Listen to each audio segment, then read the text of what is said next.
Welcome, one and all, to another Pacific414 episode review. I'm your host, Mike, and in this episode, I'm going to be reviewing the second episode of The Bad Batch called Cut and Run. And in this episode, we find Hunter, Wrecker, Omega, Echo, and Tech headed to the planet called Seleucamine. On Seleucamine is a former clone named Cut, who's a deserter, which is something that Tech even points out that they're all deserters now, and they're looking for a place to hide out. Unfortunately, that hideout is being taken over by the newly formed Galactic Empire, and there are clone troopers everywhere. But it doesn't discourage our clone team, nor does it discourage Cut and his wife Sue and their two children, Jax and Shalil. And their plan is to get off the planet, but there is one big hiccup. That hiccup being that they don't have any chain codes, and they need to acquire chain codes. And in order to do that, what they have to do is they have to steal the data disk and the chain code writing device so that they can forge some chain codes.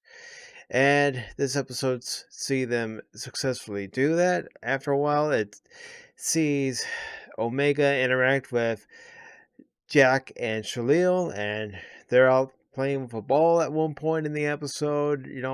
She's interacting with kids for the first time. She's interacting with an environment outside of Camino for the first time.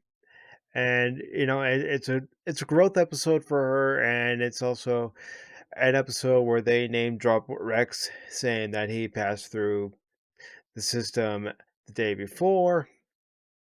And also, another plot line of this episode was that Hunter doesn't feel that Omega belongs with them, as they're on the run, they're deserters, they're trying to avoid being detected and captured by the Empire.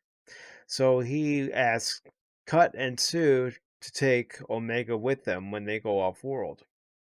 At first, it looks like it's going to happen.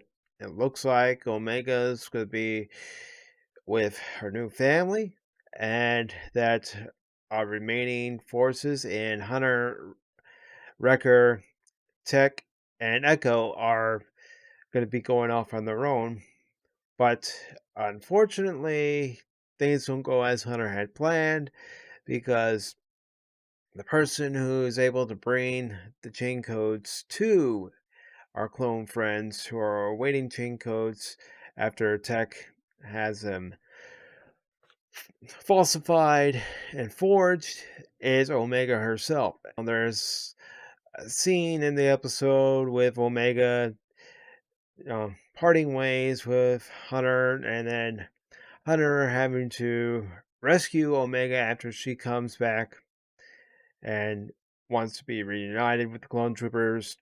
And of course, the clone troopers under the Empire, they're firing back and forth at Echo and Tech. And then it ends up being Echo, Wrecker, and Tech. Later on, Hunter joins in the fight, taking out a few of his brothers, just like Echo, Tech, and Wrecker already were.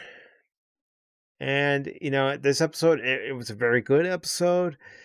It was, one of those heart wrenching episodes where it pulled at both sides. I feel that, they were just trying to tug at your sleeves with what will Hunter do? Will he leave Omega behind, or will he allow her to continue on this mission with them? And that mission is to get as far away from the Empire as they possibly can. And eventually, they all end up being reunited. They all leave Seleucamine.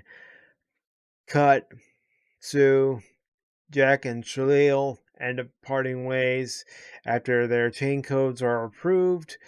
And everybody goes off in their separate directions. I will say that this was a great episode, a fantastic episode following the series premiere Aftermath. I really enjoyed it. I really liked the fact that you had the clones meet up with a former deserter, and you learn a little bit of a backstory on what's been going on the planet since the Empire was formed. And you also see Hunter's point of view when it comes to Omega, as in saying that, she doesn't belong with them. She's not a soldier like them. She needs to be able to experience what it is to be a child. And that's, one of the story arc, the story plot lines, if you will, that I enjoyed about the episode. Trying to look out and look for what's best for Omega instead of, having her be on the run with the rest of the deserters. But, it wouldn't be the series if, you cut Omega away from the group so quickly. So you knew that she would be reunited with the fabulous foursome. At least that's what I'm going to call them for right now. And it gives you a reason to watch the next episode.